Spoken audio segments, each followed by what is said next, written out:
Morning everyone. આજના આપણા ઇંગ્લિશના લેક્ચરની અંદર હું વિશાલ મેર આપ સર્વનું હાર્દિક સ્વાગત કરું છું। વિદ્યાર્થી મિત્રો, આજે આપણે ઇંગ્લિશની અંદર સાદો વર્તમાન કાળ છે એના વિશે ચર્ચા કરીશું। તો કે આ સાદો વર્તમાન કાળ છે એ સમજતા પહેલા કહેવાય છે સાદો વર્તમાન કાળને આપણે ભણશું તો કે એ પાર્ટ બી એટલે કે બે ભાગની અંદર ભણશું। સાદો વર્તમાન કાળ છે એ જ કાળ બે ભાગની અંદર ભણશું। તો કે આપણો આ જે લેક્ચર છે એ ભાગ 2 છે। તો સાદો વર્તમાન કાળ છે તમે સમજતા પહેલા જે ભાગ 1 છે તેના વિશે જો આ વિડિયો તમે ન જોયો હોય ભાગ 1 નો તો વિડિયો એકવાર જોઈ લેજો। વિદ્યાર્થી મિત્રો, સાદો વર્તમાન કાળ એટલે શું? તો કે સાદો વર્તમાન કાળ છે એનો ઉપયોગ સામાન્ય રીતે આપણે કહીએ તો કે જે સનાતન સત્ય છે અને જે રોજબરોજની જે ક્રિયાઓ છે ને એના વર્ણન કરવા માટે તે સાદા વર્તમાન કાળનો ઉપયોગ થાય છે। ભાઈ, રોજબરોજની ક્રિયા અને સનાતન સત્ય એટલે શું? તો કે તમને વાત કરું તો કે ભાઈ રોજ આપણે વહેલી સવારે ઉઠવું, રોજ કસરત કરીએ, બ્રશ કરીએ, પછી રોજ નાવા જવું, શાળાએ જવું અથવા તો વાડીએ જવું, પછી રોજ જમવું, ભાઈ ક્રિકેટ રમવી, દરરોજ લેસન કરવું, દરરોજ વાંચવું, પછી કોઈને હેલ્પ કરવી, કે એ જે દિવસ આપણા જિંદગીની અંદર જે રૂટીન છે જે આપણે દરરોજ કરવાનું થાય છે એટલે કે જે હંમેશા આપણે કરતા રહીએ છીએ એવી ક્રિયાઓનું વર્ણન કરવું હોય ને એના માટે આ સાદા વર્તમાન કાળનો ઉપયોગ થાય છે। એટલે કે સાદા વર્તમાન કાળનો ઉપયોગ બે વસ્તુ માટે આપણે કહી શકીએ, એક જે સનાતન સત્ય છે અને બીજું જે રોજબરોજની ક્રિયાઓ છે તેનું વર્ણન કરવા માટે। તો કે રોજબરોજની ક્રિયાઓ વિશે તો મેં તમને વર્ણન કર્યું। બીજું જો વાત કરીએ તો કે સનાતન સત્ય। ભાઈ, સનાતન સત્ય એટલે શું? તો કે સનાતન સત્ય એવી વસ્તુ કે જે 100% સાચી છે, એવી જે સનાતન સત્ય છે એનું વર્ણન કરવું હોય ત્યારે સાદા વર્તમાન કાળ છે એનો ઉપયોગ થાય છે। ભાઈ, સનાતન સત્ય એટલે શું? તો હું તમને વાત કરું વિદ્યાર્થી મિત્રો કે સૂર્ય છે એ પૂર્વની અંદર ઉગે છે અને પશ્ચિમની અંદર આથમે છે, તો વાત 100% સાચી છે। કોઈ મને કહે છે કે હા સર, મેં ઉત્તર દિશાની અંદર સૂર્યને ઉગતો જોયો અને દક્ષિણની અંદર આથમતો જોયો, તો કે ના, આ વાત 100% સાચી છે કે સૂર્ય પૂર્વની અંદર ઉગે છે અને પશ્ચિમની અંદર આથમે છે।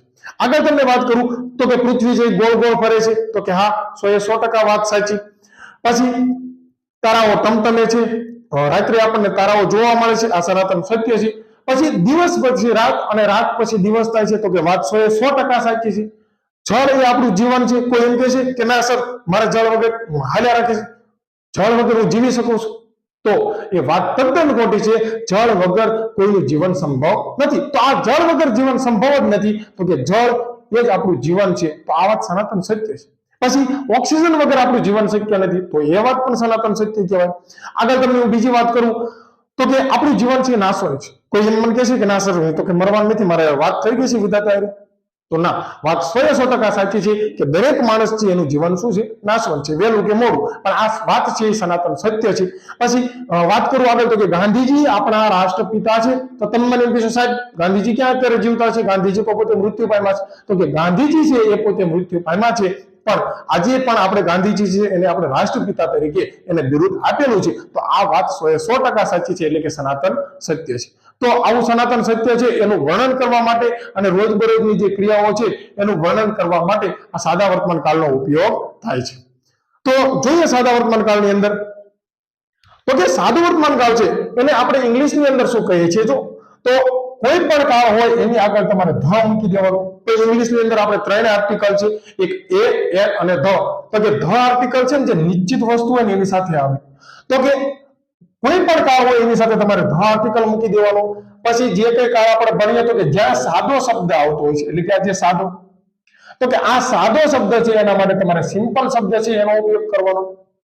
પછી આ વર્તમાન છે, વર્તમાન એનું અંગ્રેજી શું થાય છે? તો કે પ્રેઝન્ટ। અને ભાઈ આ કાળ છે એનું અંગ્રેજી શું થાય છે? તો કે ટેન્સ। ભાઈ કાળને આપણે બીજું શું કહી શકીએ? તો કે કાળ એટલે કે સમય। એટલે કે સાદો વર્તમાન કાળ છે એને આપણે ઇંગ્લિશની અંદર શું કહીએ છીએ? તો કે ધ સિમ્પલ પ્રેઝન્ટ ટેન્સ। સાદા વર્તમાન કાળનો ઉપયોગ શું છે? તો કે રોજબરોજની ક્રિયાઓનું વર્ણન કરવા અને સનાતન સત્ય છે એને દર્શાવવા માટે આ સાદા વર્તમાન કાળનો ઉપયોગ થાય છે। તો કે ભાઈ ઉપયોગ સાદો વર્તમાન કાળ છે એનો ઉપયોગ સનાતન સત્ય છે એનું વર્ણન કરવા માટે તેમજ જે કઈ રોજબરોજની જે ક્રિયાઓ છે એનું વર્ણન કરવા માટે સાદા વર્તમાન કાળનો ઉપયોગ થાય છે। તો ભાઈ જોઈએ આપણે પહેલા રોજબરોજની ક્રિયાઓ કેવી છે, બીજું કે સનાતન સત્ય માટે પણ સાદા વર્તમાન કાળનો ઉપયોગ થાય છે। તો ભાઈ સનાતન સત્ય એટલે શું? તો મેં તમને વાત કરી કે સૂર્ય પૂર્વમાં ઉગે છે, તો કે હા વાત 100% સાચી છે। સૂર્ય છે એ પશ્ચિમમાં જ આથમે છે, ત્યારે એવું નથી થતું કે સૂર્ય પશ્ચિમમાંથી ઉગે અને પૂર્વમાં આથમે, તો કે બને છે આવું જ કે સૂર્ય પૂર્વમાંથી ઉગે છે અને પશ્ચિમમાં આથમે છે, તો આ સનાતન સત્ય કહેવાય. એટલે કે સૂર્ય પૂર્વમાં ઉગે છે, પશ્ચિમમાં આથમે છે, ત્યારબાદ પૃથ્વી છે એ ગોળ ગોળ ફરે છે, તો કે હા આ વાત સનાતન સત્ય છે. ત્યારબાદ દિવસ પછી રાત અને રાત પછી દિવસ થાય છે. 100% વાત સાચી છે કે 12 કલાકનો સમય જાય એટલે દિવસ થાય છે અને 12 કલાકનો પાછો સમય જાય એટલે રાત થાય છે. એટલે કે દિવસ પછી રાત અને રાત પછી દિવસ થાય છે અને આપણું જળ એ જ આપણું જીવન છે. ત્યારબાદ આપણું જે કંઈ જીવન છે એ નાશવંત છે. આ દરેક બાબતો છે સનાતન સત્યની અંદર આવે છે. બાકી મેં વાત કરી એમ કે ગાંધીજી આપણા રાષ્ટ્રપિતા છે એ વાત પણ સનાતન સત્ય છે. કારણ કે ગાંધીજી પોતે અત્યારે હયાત નથી, પણ આપણે એમને આજે પણ કહેવાય છે ને કે રાષ્ટ્રપિતાનું બિરુદ આપેલું છે. આપણે ગાંધીજીને રાષ્ટ્રપિતા કહીએ છીએ, એમને ગાંધીજીને રાષ્ટ્રપિતાનું બિરુદ આપેલું છે. તો એ વાત એક સનાતન સત્ય છે. ભાઈ રોજબરોજની ક્રિયાઓ શીને કહીશું, તો કે ભાઈ રોજબરોજની ક્રિયાઓ એટલે કે જે કંઈ આપણા જીવનની અંદર આપણે દરરોજ કરીએ છીએ, તો કે રોજ સવાર પડે એટલે આપણે ઉઠીએ છીએ. કોઈ એવું બન્યું કે ભાઈ ઉઠ્યો નહીં, હા તો ઉઠ્યો નહીં તો પછી હાવ ઉઠી ગયો. સવાર પડે ને કોઈ ઉઠે નહીં તો પછી હાવ ઉઠી જાય છે. તો બધાને ખ્યાલ છે. તો કે રોજ ઉઠવું, પછી સૂવું, પછી દરરોજ જમવું, પછી દરરોજ ખાવું પીવું, પછી નાચવું, કોઈને નાચવાનો શોખ હોય તો ભાઈ તમે નાચો, એ પણ એક રોજબરોજની ક્રિયાઓ કહેવાય. પછી રમવું, ન રમતા હોય કોઈક દિવસ એ વાત અલગ છે, પણ આપણા જીવનની અંદર આ કાયમ હંમેશા ચાલતી ક્રિયાઓ છે. પછી શાળાએ જવું, ભણવાનું પૂરું થઈ જાય પછી ન જતા હોય, પણ જ્યારે સમય હોય ત્યારે તો આપણે જતા હોય. તો આ શું છે ભાઈ રોજબરોજની ક્રિયાઓ કહેવાય. ભણવાનું પૂરું થઈ જાય પછી ક્યાં જવું પડશે, તો પછી કામે જવું પડશે. પણ એ પછી એક કહેવાય છે ને, એ પણ એક રોજબરોજની ક્રિયા થઈ જાય છે. તો એ કહેવાય કેની અંદર આવે, તો કે રોજબરોજની ક્રિયાની અંદર આવે. પછી દરરોજ બ્રશ કરવું, ભાઈ ન કરતા હોય એની વાત અલગ છે. પછી લખવું, પછી વાંચવું, આવી જે દરેક ક્રિયાઓ છે એનો ઉપયોગ, એ જે દરેક ક્રિયાઓ છે એ રોજબરોજની ક્રિયાની અંદર આવે છે. તો હું એવી આશા રાખું છું કે રોજબરોજની ક્રિયાઓ અને જે સનાતન સત્ય છે એ શેને આપણે કહીશું એ સમજી ગયા છો. ભાઈ હવે એની વાક્ય રચના, તો કે વાક્ય રચના વિશે વાત કરીએ તો કે સાદા વર્તમાન કાળ છે એની વાક્ય રચના એવી છે કે કર્તા પ્લસ કાં તો ક્રિયાપદનું મૂળ રૂપ આવશે અથવા તો ક્રિયાપદનું એસકેએસ વાળું રૂપ આવશે. ભાઈ ક્રિયાપદનું મૂળ રૂપ છે એને તમે V1 કહી શકો છો અને ક્રિયાપદનું એસકેએસ વાળું રૂપ છે એને V5 પણ કહી શકો છો. એટલે કે કર્તા પ્લસ ક્રિયાપદનું મૂળ રૂપ અથવા તો ક્રિયાપદનું એસકેએસ વાળું રૂપ આવશે, પ્લસ કર્મ, અન્ય શબ્દ અને સૂચક શબ્દ આવશે. જ્યારે નકાર વાક્ય રચના જોઈશું તો કે કર્તાનું સ્થાન પહેલા રહેશે ભાઈ હકાર અને નકારમાં. તો કે નકારની અંદર કર્તા પ્લસ ડુ અથવા તો ડઝ આવશે. ડુ કોની સાથે આવશે, તો કે જ્યાં પણ કર્તા આઈ, વી, યુ, ધે કે બહુવચન હોય તો એની સાથે ડુ મૂકવાનું થશે. અને ડઝ ક્યારે આવશે, તો કે જ્યાં પણ આપણને કર્તા એટલે કે સબ્જેક્ટ છે એ હી, સી, ઇટ કે એક વચન જોવા મળશે તો એની સાથે ડઝ મૂકવાનું થશે. વિદ્યાર્થી મિત્રો એક વાત હંમેશા યાદ રાખજો કે કોઈ પણ જગ્યાએ તમે લાઈફની અંદર તમે ક્યાં પણ જુઓ, ગમે ત્યારે પણ તમે અંગ્રેજી વિષયનો અભ્યાસ કરી રહ્યા હોય, કોઈ પણ જગ્યાએ તમને ડુ અથવા તો ડઝ બતાવે તો એની સાથે ક્રિયાપદનું મૂળરૂપ આવે. પછી ચાહે કોઈ એને તમને એમ કહે કે નો આવે તો એને કહી દેવાનું આવે. જ્યાં પણ તમને કહેવાય છે ડુ અથવા તો ડઝ બતાવે એટલે ગમે એ કરતા હોય ક્રિયાપદનું તમારું મૂળરૂપ કરવાનું. એટલે કે કર્તા પ્લસ ડુ અથવા તો ડઝ પ્લસ કર્મ પ્લસ અન્ય શબ્દ પ્લસ સૂચક શબ્દ. પ્રશ્નાર્થની નિશાની કરવી હોય, પ્રશ્નાર્થ વાક્ય બનાવવું હોય તો જે કંઈ તમારું ટુ બી નું સહાયકારક હોય એને આગળ લઈ લેવાનું. ટુ બી નું સહાયકારક એટલે શું, તો કે આની અંદર ડુ ડઝ છે એને આગળ લેવાનું. ટુ બી ના સહાયકારક કેવા હોય એના વિશે હું તમને વાત કરું તો કે am, is, are, was, were, have, has, had, will, shall આવા શબ્દો તમે સાંભળ્યા છે. ભાઈ આ ટુ બી ના રૂપ છે. તો કે જ્યારે પ્રશ્નાર્થ વાક્ય કરવું હોય ને તો તમારે એટલું યાદ રાખવાનું જે કંઈ બીજા સ્થાને છે ને પહેલા સ્થાને મૂકવાનું, પહેલા સ્થાને છે ને બીજા સ્થાને મૂકવાનું. અને પછી કહેવાય છે કે નોટ છે એને કાઢી નાખવાનું અને બાકીનું વાક્ય છે તો કે ક્રિયાપદને એ પ્રમાણે જોઈ અને મૂકતું જવાનું. જો એનો આપણે અભ્યાસ કરીએ એટલે તમને વધારે સ્પષ્ટ ખ્યાલ આવશે. અને છેલ્લે પ્રશ્નાર્થ વાક્યની અંદર પ્રશ્નાર્થની નિશાની મૂકવાની નહીં બોલવાનું. જોઈએ આપણે તો કે ભાઈ વાક્ય રચના આપણે જોઈએ તો કે સૌથી પહેલા આપણે હકારની વાક્ય રચના જોઈશું. તો કે હકાર વાક્યની અંદર સૌથી પહેલા કર્તા આવશે અને કર્તા છે એના પછી કાં તો ક્રિયાપદનું મૂળ રૂપ આવશે અને કાં તો ક્રિયાપદનું એસકેએસ વાળું રૂપ આવશે. તમને ક્વેશ્ચન ભાઈ સાહેબ અમારે કેમ સમજવું કે ભાઈ કર્તા પર ક્રિયાપદ છે એનું મૂળ રૂપ આવે કે એસકેએસ વાળું રૂપ આવે? તો વિદ્યાર્થી મિત્રો યાદ રાખજો, જો આ તમારો કર્તા છે એ કર્તા તમારો કેવો હોય, જો અહીંયા હું તમને લખું છું, જ્યારે પણ કર્તા તમને આઈ, વી, યુ, ધ્યેય અને બહુવચન જોવા મળે ભાઈ કોઈને પ્રશ્ન થાય બહુવચન એટલે શું નો ખ્યાલ હોય તો સાંભળી લેજો ભાઈ બહુવચન એટલે શું તો કે એકથી વધારે જે કઈ નામ હોય એટલે કે એકથી વધારે જે કઈ કરતા આપેલા હોય એ બહુવચન કહેવાય ભાઈ બે થી વધારે હોય તો બે થી વધારે હોય એને બહુવચન કહેવાય હું તમને સમજી લો એમાં નામ લખું કે દાખલા તરીકે પરેશ તો ભાઈ આ પરેશ એકવચન કહેવાય પણ પરેશની સાથે હું લખું કે પરેશ એન્ડ વિશાલ તો આ પરેશ એન્ડ વિશાલ હવે બે નામ થયા તો આને શું કહેશો તમે બહુવચન કહેશો હવે આની સાથે હું એમ લખું પરેશ એન્ડ વિશાલ એન્ડ વિપુલ તો ભાઈ આને શું કહેવાય ત્રિવચન કહેવાય ભાઈ ના દ્વિવચન ન કહેવાય આને પણ શું કહેવાય બહુવચન કહેવાય એટલે બે થી વધારે ગમે એટલા નામ હોય બહુવચન કહેવાય પણ કોઈ એક નામ હોય તો એને એકવચન કહેવાય આટલું યાદ રાખજો સમજી ગયા છો તો કર્તા પ્લસ મુખ્ય ક્રિયાપદ અથવા તો ક્રિયાપદનું એસકેએસ વાળું રૂપ આવે તો આપણે કઈ એવું જોતા હતા કે જ્યાં પણ આઈ વી યુ ધ્યેય કે બહુવચન તરીકે કરતા હોય તો એની સાથે શું આવશે ક્રિયાપદનું મૂળ રૂપ આવશે અને ભાઈ આ ના કરતા હોય અને તમે વાક્ય નકાર બનાવો તો આની સાથે શું મૂકવાનું થશે આની સાથે ડુ મૂકવાનું શું મૂકવાનું ડુ મૂકવાનું હમણાં વાક્ય જોઈએ ને એટલે ખ્યાલ આવશે કે સુધી ખ્યાલ ન આવે ભાઈ આ એક જ કાળ એવો છે સાદા વર્તમાન કાળની અંદર કે ઘડી તમને ઘૂમરી ખવડાવી હતી પણ જો આ કાળ તમે સમજી ગયા તો કે ઇંગ્લિશ ની અંદર બધું શીખી ગયા અને આ ન સમજ્યા તો કે જિંદગીની અંદર તમને ઇંગ્લિશ નહીં આવડે એ મારી ગેરંટી છે આ સમજાઈ ગયું એટલે ઇંગ્લિશ ની અંદર બધું સમજાઈ ગયું અને જો આ કાળ તમને સમજાઈ ગયો તો કે બાકીના જે કાળ છે ને તમને ચૂટકે વગાડતા આવડી જાય એ પણ મારી ગેરંટી છે તો આઈ વી યુ ધ્યેય કે બહુવચન હોય તો એની સાથે ક્રિયાપદનું મૂળ રૂપ મૂકવાનું અને નકાર અને પ્રશ્નાર્થમાં પણ શું મૂકવાનું સોરી નકાર અને પ્રશ્નાર્થમાં ડુ મૂકવાનું ભાઈ ડુ કે ડઝ આવે એટલે પાછું ક્રિયાપદનું મૂળ રૂપ આવે જ છે એટલે કંઈક વાત એવી થાય છે જ્યાં પણ આઈ વી યુ ધ્યેય કે બહુવચન આવશે ને ત્યાં હકાર વાક્ય હોય નકાર વાક્ય હોય પ્રશ્નાર્થ હોય મૂળ રૂપ પદ આવશે જોઈએ હમણાં ખ્યાલ આવશે તો હવે તમને બસ પ્રશ્ન થાય કે ભાઈ ક્રિયાપદ છે અને એસકેએસ ક્યારે મૂકવાનું તો કે જ્યારે પણ કરતા તમને આવો જોવા મળે કે ભાઈ હી સી ઈટ કે ભાઈ એકવચન એટલે શું કોઈ પણ એક નામ આવો જ્યારે કરતા જોવા મળે તો તમારે ક્રિયાપદના છેડે એસ અથવા તો ઈએસ મૂકવાનું પાછો પ્રશ્ન થયો કે સાહેબ અમારે ક્યારે એસ મૂકવાનું ક્યારે ઈએસ મૂકવો તો આપણે આગળ ચર્ચા પણ કરી હતી તો કે ક્રિયાપદના છેડે યાદ રાખજો ઘણા પર શું કરશે સ્થળ આપેલું હોય ને કોઈ જગ્યા આપેલું હોય અહીંયા મૂકે ગોતી દાખલા તરીકે અમદાવાદ આપેલું હોય તો અમદાવાદ ની જો આમ લખ્યું ને અમદાવાદ ભાઈ અમદાવાદ નહીં એને ઇંગ્લિશ ની અંદર અમીરાબાદ કહેવાય આ અમીરાબાદ લખ્યું ને તો અહીંયા જોવાય કે ભાઈ એસ ક્રિયાપદના છેડે S double S H S C H O X કે જે છે એટલે ભાઈ આ સ્થાવર છે આ ક્રિયાપદ નથી પેલા એ તો જો ક્રિયાપદ છે નહીં કહેવાય તો કે ક્રિયાપદના છેડે શું હોય જો અહીંયા આપણે લખેલું છે કે ક્રિયાપદના છેડે S double S H S C H O X કે ઝેડ હોય ને તો તમારે શું કરવાનું ઈએસ મૂકવાનું નહીતર માત્ર એસ મૂકવાનું ભાઈ બધે પાસ નહીં મૂકવાનું કરતા કોણ હોય હી સી ઈટ કે એકવચન હોય તો જ બાકી તો મૂળ રૂપ જ મૂકવાનું જોઈએ આપણે વધારે ખ્યાલ આવશે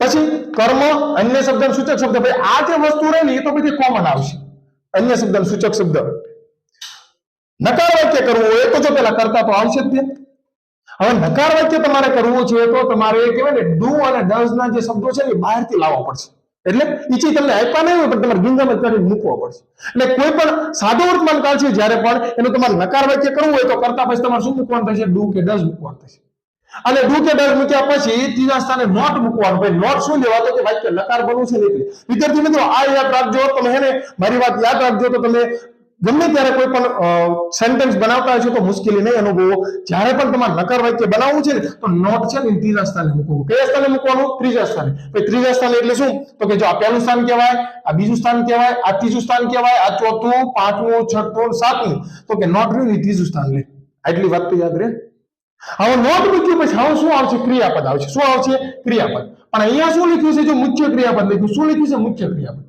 પછી શા માટે મુખ્ય ક્રિયાપદ લખ્યું છે તો અહીંયા તમે જો ડુ કે તમને ડઝ બતાવીશ હે હા તો કે જ્યાં પણ મેં તમને હમણાં વાત કરી કે જે સ્થળે કઈ કરતા ગમે એવું હોય કરતા અહીંયા ભલે કઈ નરેન્દ્ર મોદી આપ્યું હોય તમને એમ કરતા ભલે બ્રહ્મા આપ્યો એમ તો બ્રહ્મા છે એસકેએસ મૂકી ભાઈ બ્રહ્માંડ થોડુંક માન એટલે ભાઈ બ્રહ્માંડ માન નથી દેવું તારે કોઈ પણ કરતા હોય વિદ્યાર્થી મિત્રો કોઈ પણ XYZ કોઈ પણ કરતા હોય તમને જ્યારે પણ ડુ ડઝ જોવા મળે એટલે ક્રિયાપદનું મૂળ રૂપ જ તમારે આખી બેન કરીને મૂકવાનું કાંઈ વિચારવાનું નહીં ભાઈ આ વસ્તુ પછી કોમન છે કર્મ અન્ય શબ્દ સૂચક શબ્દ એ કોમન છે બધે સેમ ટુ સેમ આવે હવે મેં પ્રશ્નાર્થ કરવું હોય તો હમણાં કંઈક વાત કરી હતી કે બીજા સ્થાને હોય ને પહેલા સ્થાને લેવાનું પહેલા સ્થાને હોય ને બીજા સ્થાને લેવાનું જો કઈ રીતે તો કે જો પ્રશ્નાર્થ વાક્ય બનાવવું છે. પ્રશ્ન તો જો આ પહેલું સ્થાન, આ બીજા સ્થાને છે, આ ત્રીજા સ્થાને છે.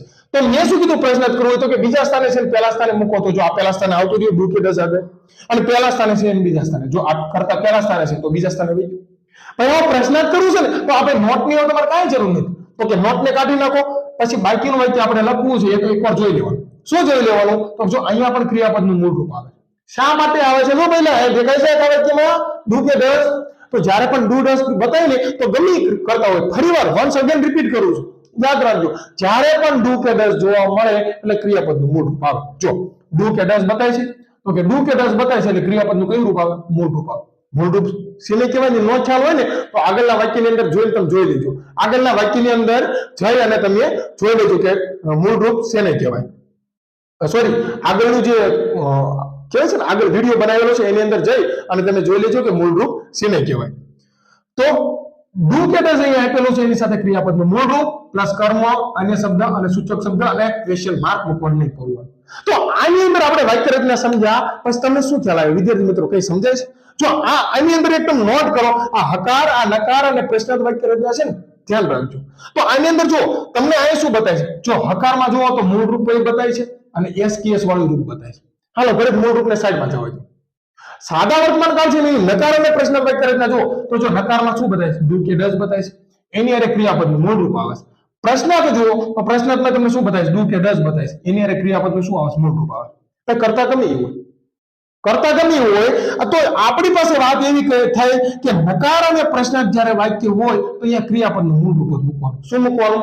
મૂળ રૂપ જ મૂકવાનું. હવે આજે વાક્યની પણ પ્રેક્ટિસ કરાવી છે એટલે ત્યારે તમને અત્યારે લાઈટ થશે, પણ અત્યારે થોડુંક સમજવાનું ટ્રાય કરો. આ એક જ કારાગ્રહ છે, બાકીના કાળ તમને ચૂટકી વગાડતા આવડે. તો જો નકારમાં અને પ્રશ્નાર્થમાં કોઈ પણ કરતા હોય તમારે મૂળ રૂપ ગોતવાનું. ઓપ્શન આપેલા હોય ક્રિયાપદ તરીકે ખાલી જ્યાં પૂછેલી હોય એટલે મૂળ રૂપ ગોતવાનું.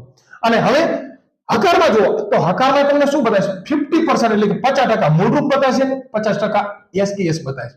તો આ એસકેએસ વાળું રૂપ ક્યારે આવે છે? તો કે હી, સી, ઈટ કે એકવચન હોય તો એસકેએસ મૂકવાનું. પણ ક્યાં? હકારમાં. વિદ્યાર્થી મિત્રો હજુ કહું છું, ધ્યાન રાખજો.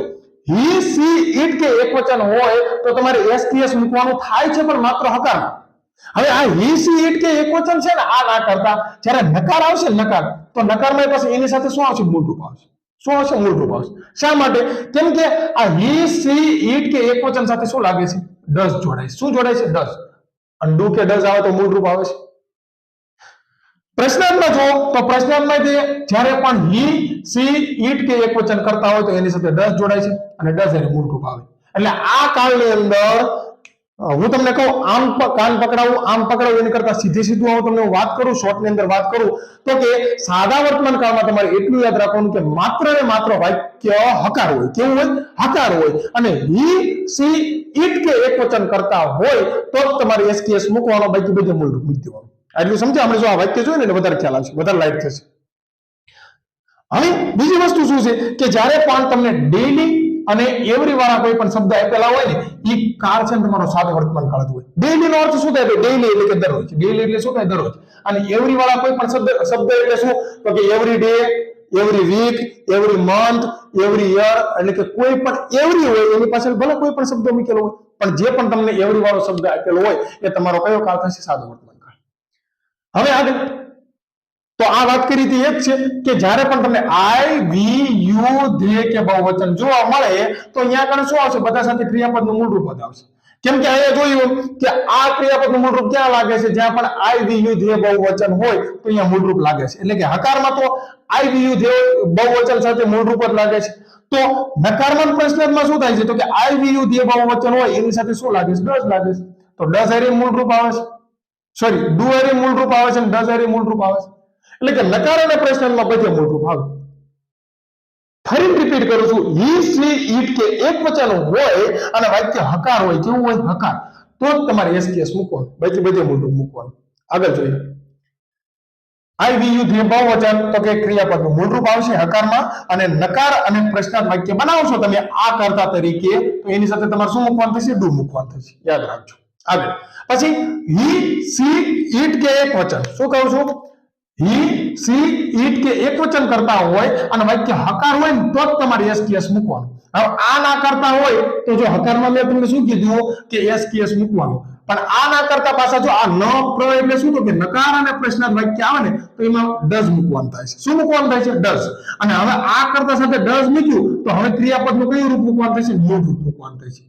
શા માટે મૂળ રૂપ? ખ્યાલ છે ને કે ડુ કે ડઝ આવે તો ક્રિયાપદનું કયું રૂપ આવે છે? મૂળ રૂપ. તો કે આ આપણે જોઈ ગયા કે ક્રિયાપદના છેડે જો S double S H S C H O X કે ઝેડ હોય તો તમારે એસ મૂકવાનો, નહીતર માત્ર એસ મૂકવાનો. તો એ રીતે દાખલા તરીકે જો વોચ આપેલું છે, વોચ એટલે શું થાય? જો તો આ ક્રિયાપદનો છેડો કહેવાય તો કે હા આ ક્રિયાપદના છેડે S double H S H C H O X કે ઝેડ માંથી કઈ છે તો કે હા સાહેબ આ સી એચ આપ્યું ને છે તો આ વોચ લખ્યું એની પાછળ તમારે ઈએસ મૂકવો પડે, માત્ર એસ મૂકવો નહીં. પછી આ બીજું વાક્ય આપ્યું સિંગ. સિંગ એટલે શું થાય તો કે ગાવ. તો કે આ ક્રિયાપદનો છેડો છે તો કે હા તો કે આ ક્રિયાપદના છેડે S double H S H C H O X કે ઝેડ એટલે કે આ લીટી જે લખી એમાંથી કોઈ શબ્દ છે તો કે ના સર આમાં એવું કઈ છે નહીં, તો અહીં માત્ર એસ મૂકવાનું. તો શું કરવાનું? માત્ર એસ મૂકવાનું. અને અહીંયા જે કઈ લખેલું આ જે શબ્દ ક્રિયાપદનો છેડો છે જો એવો શબ્દ અહીંયા હોય તો એસ મૂકવાનું થાય, નહીતર માત્ર એસ મૂકવાનું થાય. હવે આપણે વાક્ય જોઈએ. તો પેલું વાક્ય છે કે સુરેશ દરરોજ ક્રિકેટ રમે છે. ભાઈ આ દરરોજ, દરરોજ એટલે શું થાય? ડેઈલી. દરરોજ એટલે શું થાય? ડેઈલી. સુરેશ દરરોજ ક્રિકેટ રમે છે તો દરરોજ ક્રિકેટ રમે છે એટલે સાદો વર્તમાન કાળ થયો. જો એમ કહું કે સુરેશ અત્યારે ક્રિકેટ રમે છે તો એનો અર્થ એવો થયો કે અત્યારે એની ક્રિકેટ રમવાની ક્રિયા ચાલુ છે તો એને ચાલુ વર્તમાન કાળ કહેવાય. શું કહેવાય? ચાલુ વર્તમાન કાળ. પણ હું એમ કહું છું સુરેશ દરરોજ ક્રિકેટ રમે છે તો એને સાદો વર્તમાન કાળ કહેવાય. હું જ્યારે એમ કહું કે સુરેશ અત્યારે ક્રિકેટ રમી રહ્યો છે તો એની ક્રિયા અત્યારે ચાલુ છે. અત્યારે ચાલુ છે તો કે એને ચાલુ વર્તમાન કાળ કહેવાય. કદાચ એમ વાત કરું કે સુરેશે ક્રિકેટ રમી લીધું છે, રમી લીધું છે એટલે કે એની ક્રિયા પૂરી થઈ ગઈ છે, એની ક્રિયા પૂરી થઈ ગઈ છે તો એને શું કહેશો? પૂર્ણ વર્તમાન કાળ કહેવાય. અત્યારે હમણાં જ પૂરી થઈ તો એને પૂર્ણ વર્તમાન કાળ કહેવાય. સમજી લો હું તમને અત્યારે કાળ ભણાવી રહ્યો છું તો અત્યારે મારી ક્રિયા શું છે? ચાલુ છે તો એને ચાલુ વર્તમાન કાળ કહેવાય. પછી હું રોજ ઇંગ્લિશ ભણાવતો હોય, હા સમજો હું રોજ ઇંગ્લિશ ભણાવું છું તો હું રોજ ઇંગ્લિશ ભણાવું છું એટલે મારી રોજની ક્રિયા છે તો એ તમે સાદો વર્તમાન કાળ કહીશું.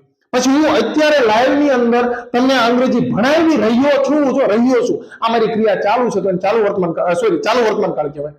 અને સમજો કે હમણાં આ ક્રિયા તમારી પૂરી થશે, હમણાં મારો કાળ પૂરો થશે તો સમજી લો કે મેં અત્યારે આ મારી ક્રિયા પૂરી કરી લીધી છે, આ મેં ક્રિયા પૂરી કરી લીધી છે તો એને પૂર્ણ વર્તમાન કાળ કહેવાય. ત્રણ કાળ તો પૂરા. ચાલુ પૂર્ણ કાળ શેના માટે આવશે? તો કોઈ ક્રિયા લાંબા સમય પહેલા શરૂ થઈ હતી અને હજુ શરૂ જ છે, પૂરી જ નથી થઈ તો એને ચાલુ પૂર્ણ કહેવાય. એ આપણે આગળ જોઈશું. હવે વાક્ય જોઈએ. સુરેશ દરરોજ ક્રિકેટ મેચ જોવે છે. તો જો ભાઈ આ સુરેશ આ તમારો કર્તા થયો. આ જો ભાઈ આ વાક્ય પહેલા શું જોવાનું? જો આ પ્રશ્નાર્થ વાક્ય કહેવાય, પ્રશ્નની નિશાની છે. પછી આમાં નોટ લખેલું છે એટલે નકાર વાક્ય કહેવાય. અને આ વાક્યમાં જો પેલું આ વાક્ય તમે જોવો તો કે આમાં તમને નોટ એની જ જોવા મળતું, પ્રશ્નાર્થ એની જ જોવા મળતું, તો વાક્ય કેવું થયું? હકાર થયું. તો હવે જો આ સુરેશભાઈ કરતા છે તો કે હા કરતા છે કારણ કે સુરેશભાઈ ક્રિકેટ રમે છે. તો સુરેશ ક્રિકેટ રમે છે ક્રિકેટ મેચ જોવે છે સુરેશ, તો સુરેશ જો વોચ. ભાઈ વોચ લખ્યું પછી હવે તમારે જોવું પડશે કે એસકેએસ મૂકવાનો કે નહીં. ભાઈ એસકેએસ માત્ર તમારે હકારમાં મૂકવાનું થાય છે, નકારમાં કે ટેન્શન જ નથી. વાક્ય એટલે એક હકારની જ છે કે ઘડીક તમને આમ ગોટાળે ચડાય. તો જો સુરેશ આ વોચ એટલે જોવું એ તમે લખ્યું તો હવે એસકેએસ મૂકવો કે ન મૂકવો એ જોવું પડશે. તો તમે શું જોઈશો? કઈ રીતે જોઈશો કે ભાઈ આ કરતા રહ્યું હી સી ઈટ કે એકવચન કહેવાય. જો હી સી ઈટ કે એકવચન કહેવાતો હોય છે ને તો તમારે એસકેએસ મૂકવો, નકર તો કઈ ટેન્શન જ નથી. તો કે આ સુરેશ તો કે હા સાહેબ હી સી ઈટ તો નથી પણ આ એકવચન છે, એક નામ છે એટલે એકવચન છે. તો કે હા એકવચન છે ને અને વાક્ય પાછું કેવું છે? હકાર છે. નકાર કે પ્રશ્નાર્થમાં ટેન્શન નથી. તો હકાર છે તો એની પાછળ શું મૂકી દેવાનું? એસકેએસ મૂકી દેવાનું. જો એસ મૂક્યો ને એસ શા માટે મૂક્યો? તો કે આ ક્રિયાપદના છેડે સીએચ છે ને એટલે ઓલી S double S H S C H O X કે ઝેડ તો આ સીએચ આવ્યું એટલે મેં એસ મૂક્યો. આ સીએચ નો આવ્યું તો માત્ર એસ મૂકે. અને શું જોવે છે? તો કે ક્રિકેટ મેચ અને ડેલી એટલે દરરોજ. એ વાક્ય લખ્યું. હવે આ વાક્ય તમારે નકાર કરવું છે ને તો કાંઈ નહીં કરવાનું, ત્રીજા સ્થાને નોટ મૂકી દો એટલે વાક્ય નકાર. તો જો આ સુરેશ છે. પછી વાક્ય નકાર કરવું હોય તો મેં હમણાં કીધું હતું ગિંજામાં તમારે કંઈક મૂકવું પડશે, ડુ અથવા તો ડઝ.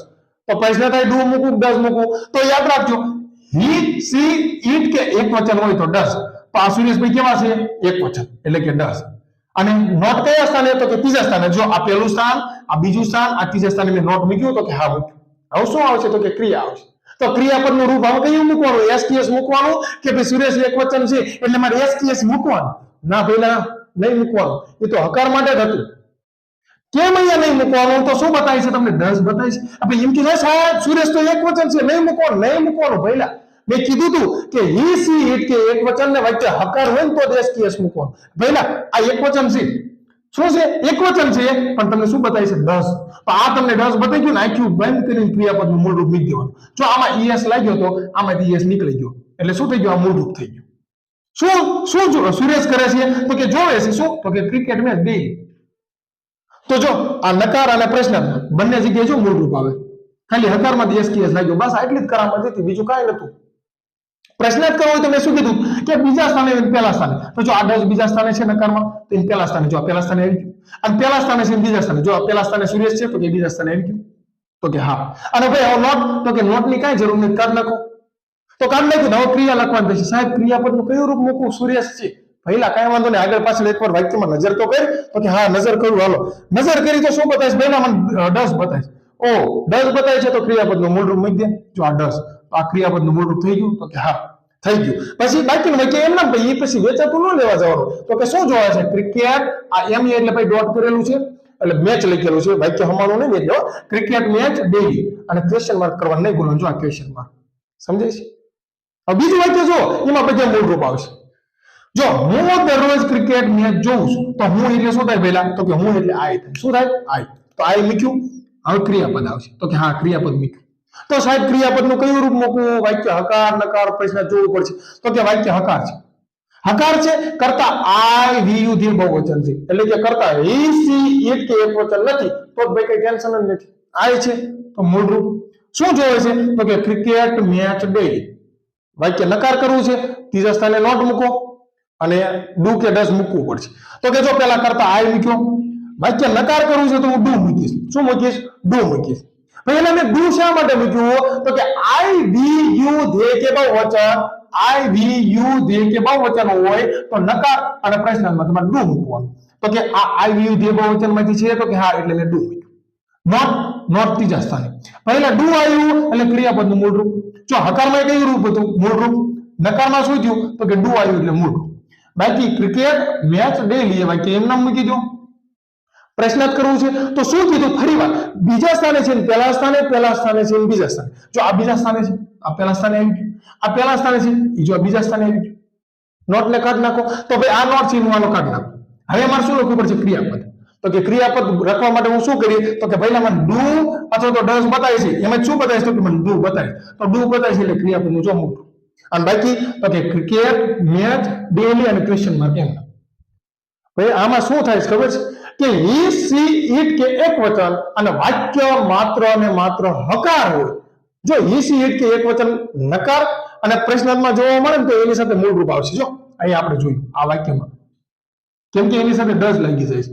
માત્ર હકાર વાક્ય રચના હોય અને હી સી ઇટ કે એકવચન હોય ને તો જ વિદ્યાર્થી મિત્રો તમારે એસ કે એસ મૂકવાનું, નહીતર ક્રિયાપદનું મૂળરૂપ મૂકવાનું. આશા કરું છું તમને આ સાદા વર્તમાન કાળ છે સમજણની અંદર આવ્યો હશે.